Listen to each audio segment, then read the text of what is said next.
Friends, இன்றைக்கி நம்ம செய்ய போகிற ரெசிபி ரொம்ப ஈஸியாக சிம்பிளாக டக்குன்னு செய்யக்கூடிய ரெசிபி. இது நீங்கள் தொட்டுட்டு சாப்பிட்லாம், ஒயிட் ரைஸில் பிசைஞ்சு சாப்பிட்லாம்.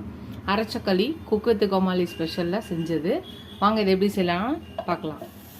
இதுக்கு ஒரு மிக்ஸி ஜார் எடுத்துக்கலாம். மாங்காய் கட் பண்ணி வச்சுருக்கேன், இதை போட்டுக்கலாம். பெரிய சைஸ் மாங்காய் வந்தால் பாதி போதும். அப்புறம் தேங்காய் ஒரு கை தேங்காய் பத்தை. அப்புறம் தண்ணி ஊற்றக்கூடாது. ஒரு 1/2 கப்பு 1/3 கப்பு தயிர் ஊற்றிக்கோங்க. சீரகம் 1 ஸ்பூன் போட்டுக்கலாம். மிளகாய் ஒரு 3 பச்சை மிளகாய் போட்டுக்கலாம். இதுக்கு தேவையான அளவு உப்பு. அவ்வளோதான். இதை நம்ம மிக்சியில் போட்டு அரைச்சி எடுத்துகிட்டு வந்துடலாம். குறைன்னு தண்ணி ஊற்றக்கூடாது. அவ்வளோ அரைச்சாச்சு. இது ஒரு பவுலில் மாற்றிக்கலாம். இதுக்கு ஒரு தாளிப்பு கொடுத்துடலாம். ஒரு சின்ன பேன் எடுத்து தேங்காய் எண்ணெய் தான் தாளிக்கணும், நல்லாயிருக்கும். தேங்காய் எண்ணெய் ஊற்றிக்கலாம்.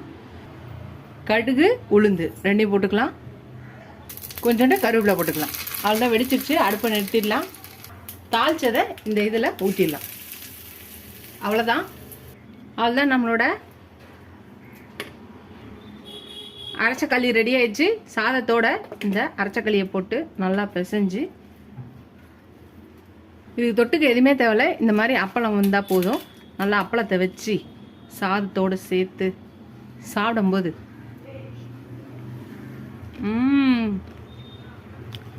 செம சூப்பராக இருக்குது. இனிப்பு, புளிப்பு, காரம் எல்லாமே பர்ஃபெக்டாக இருக்குது. நீங்களே அதை ட்ரை பண்ணி பாருங்கள். பார்த்த உடனே டக்குன்னு செஞ்சுருங்க. மாங்காய் சீசன் இருக்கும்போது இதை செஞ்சு பார்த்துருங்க. அப்பப்போ செய்வீங்க. இது லஞ்ச் பாக்ஸ் கூட ரொம்ப ஈஸியாக இருக்கும். காலையில் சேர்ந்து செய்ய டிஃபனுக்கு தொட்டுக்கலாம். லஞ்சுக்கு பாக்ஸுக்கும் ரெடி ஆகிடும். செஞ்சு பார்த்துட்டு எப்படி இருக்குன்னு சொல்லுங்கள். இந்த வீடியோ உங்களுக்கு பிடிச்சிச்சுன்னா லைக் பண்ணுங்கள். ஃபஸ்ட் டைம் என் சேனலில் பார்க்குங்க, சப்ஸ்கிரைப் பண்ணிட்டு பாருங்கள். ஃபுல் வீடியோ பாருங்கள். இதோட அடுத்த ரெசிபியில் பார்க்கலாம். Tata Baba friends.